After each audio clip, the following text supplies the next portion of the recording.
নমস্কার বন্ধুরা, নতুন আরো একটা ভিডিওতে তোমাদের সকলকে স্বাগত জানাই। দেখো আজকে আমি কত সেজেছি, কেমন লাগছে আমাকে বলবে, ঠিক আছে?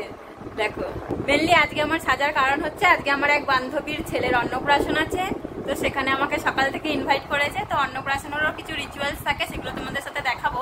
তো আজকের ব্লগটা কিন্তু মেনলি পুরোপুরি সেই অন্নপ্রাশনের ব্লগ, ঠিক আছে? খাওয়া দাওয়া অনেক জমিয়ে আড্ডা হবে, তো ওখানে গিয়ে আবার দেখা হবে। চলো দেখতে থাকো।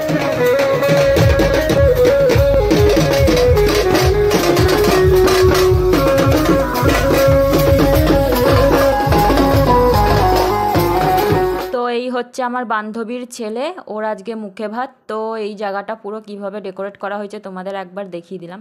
এবার সমস্যা হচ্ছে আজকে এত পরিমাণে রোদ আর এত পরিমাণে গরম, প্রায় 40 থেকে 42 ডিগ্রি টেম্পারেচারে, সেখানে এখন নাকি সবাইকে গঙ্গায় জল ভরতে যেতে হবে। সবাই নাচবে কি, সবাই এতটাই ক্লান্ত রোদে যে কেউ ছাদটাই নামাতে পারছে না, তাই নাচারও কোনো সিন নেই। তারপর যখন গঙ্গার ঘাটে পৌঁছায় তখন দেখা যায় আরও একদল তারাও জল ভরতে এসে, তো তাদের সাথে একটুখানি নেচে নিয়ে তারা আবার গঙ্গার ঘাটের দিকে গেল বাকি রিচুয়ালস কমপ্লিট করার জন্য। আর তোমরা এই ঘাটটা আগেও দেখেছো, আমার দাদার বিয়ের সময়ও এখানে এসেছিলাম। তো এই হচ্ছে আমাদের মা গঙ্গা, আর এখানে কিছু রিচুয়ালস কমপ্লিট করার পর সবাই আবার ফিরে যায়। তবে আমি একটু আগেই চলে গেছিলাম, কারণ বড্ড রোদ ছিল আর আমি পারছিলাম না ওখানে থাকতে। তো তাই আমি তাড়াতাড়ি ওখান থেকে চলে আসি, আর যেখানে আমার বান্ধবী সাজছিল, রেডি হচ্ছিল, সেখানে চলে যাই। পুচকি, ওর নাম তূর্ণ মালো, ওর নাম অঙ্কিত, ওকে চকো ডাকে, চকো। তাই তো দেখো আমার ক্যামেরার দিকে তাকিয়ে আছে ও কেমন ভাবে। তোমাকে একটা ফটো তুলে দেবো?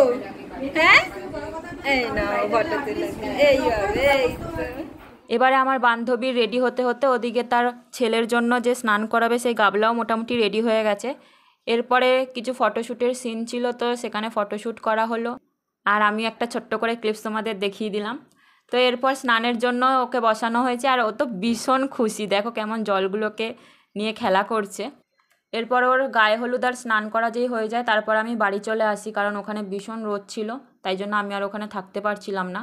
তো বাড়ি এসে আবার ড্রেস চেঞ্জ করে আমি আবার আসি, কারণ সকাল থেকে আমি একাই ছিলাম এখানে, কিন্তু আমার ফুল ফ্যামিলি ইনভাইট করেছিল, সাথে তোমার জামাইও। তো এবার মা বোন আসবে কিনা তার জন্য আমি বাড়ি এসেছিলাম আবার, তো একেবারে ড্রেস চেঞ্জ করে আবার ফিরেছিলাম।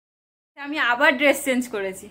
তো দেখো এই লুকটা আমার কেমন লাগছে তোমাদের আমি আয়নায় দেখাই। এটা হচ্ছে আমার দ্বিতীয় লুক। মা পেছনে বসে বলে যাচ্ছে। ঠিক আছে, কোন লুকটাই আমাকে সব থেকে বেশি ভালো লাগছে জানাবে। তো এরপর রেডি হয়ে আবার বেরিয়ে পড়লাম ওখানে যাওয়ার উদ্দেশ্যে। এবার চলবে খাওয়া দাওয়ার পর্ব। আমি, বোন আর তোমাদের জামাই গেছিলো, মা যাবে না বলছিল, কারণ পম্ভু তো বাড়িতে একা থাকবে তাই। তো এই হচ্ছে মেনু কার্ড, আর ওদিকে তো তোমাদের দেখিয়েছি যে দুটো স্টল দেওয়া হয়েছিল, একটা ফুচকা আর একটা হচ্ছে আম পান্নার। তো এদিকে আমাদের খাওয়া দাওয়ার পর্ব শুরু। প্রথমেই ছিল চিকেন সার্টে, তারপর নানপুরি, আর তার সাথে ছিল চানা মশলা। এরপর এসেছিল ফ্রাইড রাইস। তো এখানে একটু মিসআন্ডারস্ট্যান্ডিং হয়ে যায়, কারণ আমি ওয়েটারকে বলেছিলাম যে আমি ফ্রাইড রাইস খাবো না, তো ওনরা বলেছিল যে ফ্রাইড রাইস ছাড়া নাকি সাদা ভাত নেই, কিন্তু কার্ডে আবার সাদা ভাত লেখা ছিল। তো পরে আবার এসে আমাকে পাল্টে দিয়ে যায় সাদা ভাত। তো আমি সেই ফ্রাইড রাইসটা পুরো তোমাদের জামাইয়ের থালায় দিয়ে দিই, তো তাই জন্য পুরো কমপ্লিট করে খেতেও পারেনি। তো এরপর ফ্রাইড রাইসের সাথে চিকেন ছিল, তো চিকেন দিয়ে খাওয়ার পর লাস্টে আমি আর কিছু নিইনি। তো আমি তোমাদের জামাইকে বলেছিলাম তুমি সব খাবে, আমি কিন্তু সব দেখাবো মেনুতে কী কী ছিল, তাই জন্য ওকে আমি জোর করে সব কটাই খাইয়েছি মোটামুটি। তো ফ্রাইড রাইস আর চিকেন কষার পর ছিল চাটনি, পাঁপড়, মিষ্টি, পায়েস, সবই তো মোটামুটি তোমরা তোমাদের জামাইয়ের থালায় দেখতেই পেলে।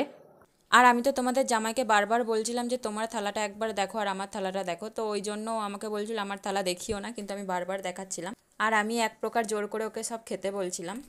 তো এরপরে শেষ পাতে হাজমলা আর তার সাথে আইসক্রিম দিয়ে আমরা আমাদের খাবারের মেনু এখানেই শেষ করলাম। এবার সকাল থেকেই আমার বান্ধবীর সাথে একদমই সেরকমভাবে ফটো তোলা হয়নি, কারণ ও ভীষণ ব্যস্ত ছিল। তো বাড়ি যাওয়ার আগে ওর সাথে দেখা করতে গেছিলাম যে আমরা বাড়ি চলে যাচ্ছি, তো তখন আমরা কিছু ফটোশ্যুট করি। তো আজকের ভিডিও কেমন লাগলো অবশ্যই জানাবে। আজকের মতন এখানেই শেষ করলাম, টাটা।